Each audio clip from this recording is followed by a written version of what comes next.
And now for a series of exercises that are a heck of a lot simpler and perhaps a little bit more fun than all the stuff that we've already been over. So we're going to have a look at cropping images. Nice and easy stuff. So there's a bunch of different ways that you can go about cropping your images inside Photoshop.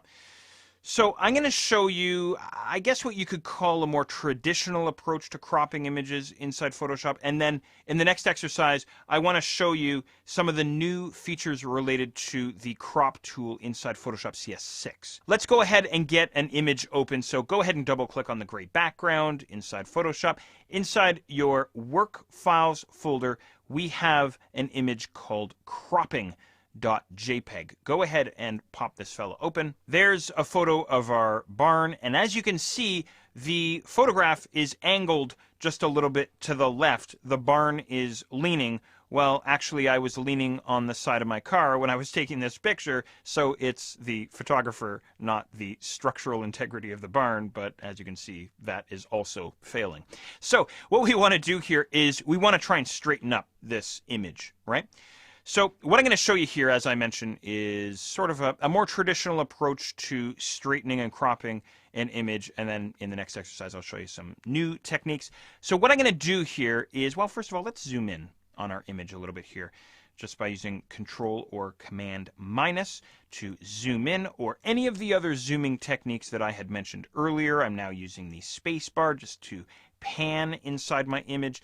What I'm after is the left edge of this barn. In other words, what I want to try and do is find an area of the image that's supposed to be straight. Now, I'm assuming that the left edge of this barn is supposed to be straight. Okay? Now, for yourself, inside your own images, maybe it's a telephone pole, or maybe it's the edge of a building, or whatever. I'm going to bring my cursor over into the toolbox. I'm going to click and hold on the eyedropper tool, and I'm going to grab the ruler tool. Go ahead and grab this fella. Now what I'm going to do is I'm going to click at the bottom of the left edge of the barn, and I'm going to drag all the way up towards the top, something like this. Okay, so all I'm doing is I'm defining the edge inside my photograph that's supposed to be straight. I'm going to head to the image menu, and then down to image rotation, and then down to arbitrary. Image rotation, and then arbitrary. Now, inside this Rotate Canvas dialog box, and by the way, what do they mean by canvas? Well, that's the overall image, right? Inside this Rotate Canvas dialog box, what it does is it copies the angle that you and I just defined inside the image. Pretty cool. I want to rotate this guy clockwise or towards the right. So I'm going to go ahead and click on OK. And Photoshop goes to work, rotates the image. So now that edge for you and I should be perfectly straight, perfectly set now to a 90-degree angle. So if I zoom out a little bit, now we can see that the barn is perfectly straight, which is great. But notice that now we have some white space along the bottom edge of our image and also along the right-hand side, down towards the right-hand corner. So now what I need to do after I've straightened my image is I now need to crop the image. So here's what I'm going to do. I'm going to grab this fella right here, the rectangular marquee tool, the rectangular selection tool. And what I'm going to do is I'm going to drag out a selection just by clicking and dragging out a rectangle, something like this.